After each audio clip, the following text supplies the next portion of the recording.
This is my process for coming up with meaningful, creative tattoo ideas as a person with over 200 hours of tattoo work on my body currently. Tattoos don't have to mean anything. I have a tattoo of a flamingo with a fruit basket on its head. What does that mean? Nothing. But sometimes tattoos do mean something, like when we want to honor somebody that we love. When you get a memorial tattoo, you can definitely go classic with a name or a date or a portrait. There's nothing wrong with these designs, and they're obviously very meaningful to the wearer. So I just want to say that the point of this video is not to diminish that. However, I am making this video because I know there are people who want to get a tattoo for a loved one that's a little more specific and personalized, but they have no idea where to start with coming up with a tattoo concept. So if that's you, in today's video, I'm going to break down the process that I used to come up with these two tattoos for my parents. The subject matter in these tattoos are simple, but there was a lot of thought that went behind choosing them, and they mean a lot to me. And even if you want a smaller tattoo than what I have or a completely different style, this process can still work for you. And before I get into it, I want to add a disclaimer that the point of this process is not to know every little detail of the final tattoo that you'll be getting. The purpose of this process is to create a really solid concept that you can then take to your tattooer, who is going to turn it into the final design. But I'll talk about that more as we get into the video as well. So the first step of this process is to write down your favorite characteristics, personality quirks, memories, and stories about the person that you are wanting to honor with your tattoo. You can also write down anything that you associate with this person. So if you were to see this item or this concept, you would automatically think of this person when you come across it. This is important because if you want the tattoo to be personalized to this person and really memorialize who they are on a deeper level, you need to flesh out who they are, what they mean to you, and what your favorite things about them are, or perhaps what their favorite things are. After you write all of those out, the second step is to narrow it down to a few ideas or concepts that are really speaking to you, even if you don't have the visual for it yet. Some ideas are going to be really straightforward. For example, maybe your dad really likes to fish, or he really liked to fish if he's no longer with us, while other ideas are going to be a little more abstract, so you're going to have to come up for the visuals to represent that concept that you're wanting to put into your tattoo. So that leads us into step 3. If you want a tattoo that represents a non-concrete concept or characteristic, you can go about it in 3 different ways. First, when you think about the characteristic or personality quirk, what visual comes to mind? And I mean this in general, separate from the person that the tattoo represents. This is a really generic example, but say that your mom was a really peaceful, soft-spoken person, maybe a lily or a dove comes to mind. Second, if you don't want to be that generic, you can tie the concept back to a specific story about the person that you are honoring with your tattoo. And that's exactly what I did with this tattoo for my mom. I wanted to represent her healing nature. She was a nurse my entire life, and she has such a green thumb. She is just a healer by nature. It's what she does. And I have this really specific memory from my childhood of her having the strawberry plant on our back porch.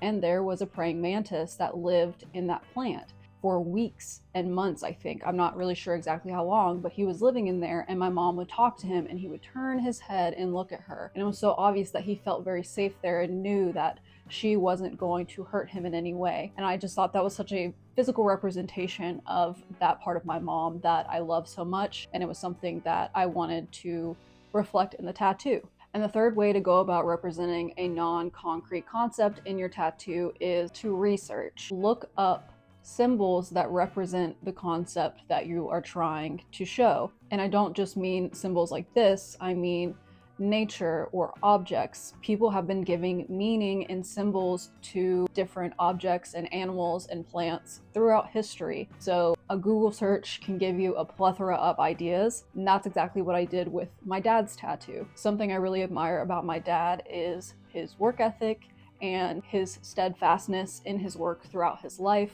He really became an expert in his field and had a lot of accomplishments, and he didn't do that overnight. He had to work hard throughout his life to do that. He is also a lifelong learner. He is not somebody who takes things at face value. He researches, he likes to learn, he likes to expand himself. So I was really focused on the word steadfastness, and I came across the symbolism of the blue heron. Blue herons will sit in the water so still for hours, waiting to see a fish to catch it. And I think that is such a good comparison to how my dad has been in his life. And then this ended up tying back to a story from my childhood.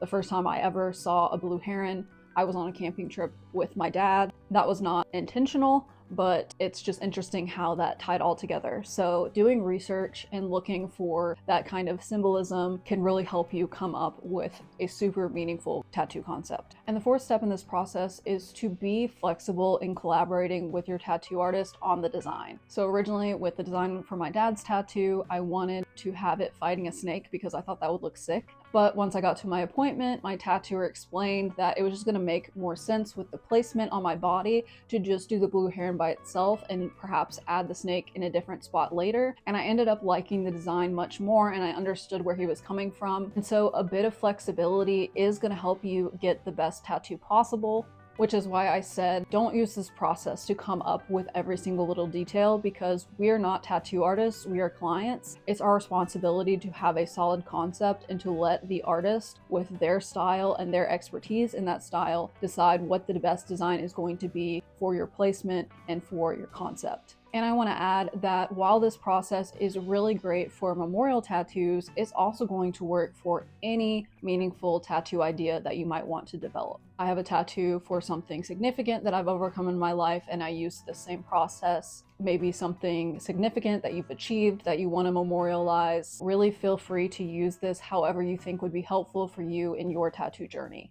If you found this video helpful, I would love to hear your thoughts in the comments. Thank you so much for watching, and I'll see you in the next one.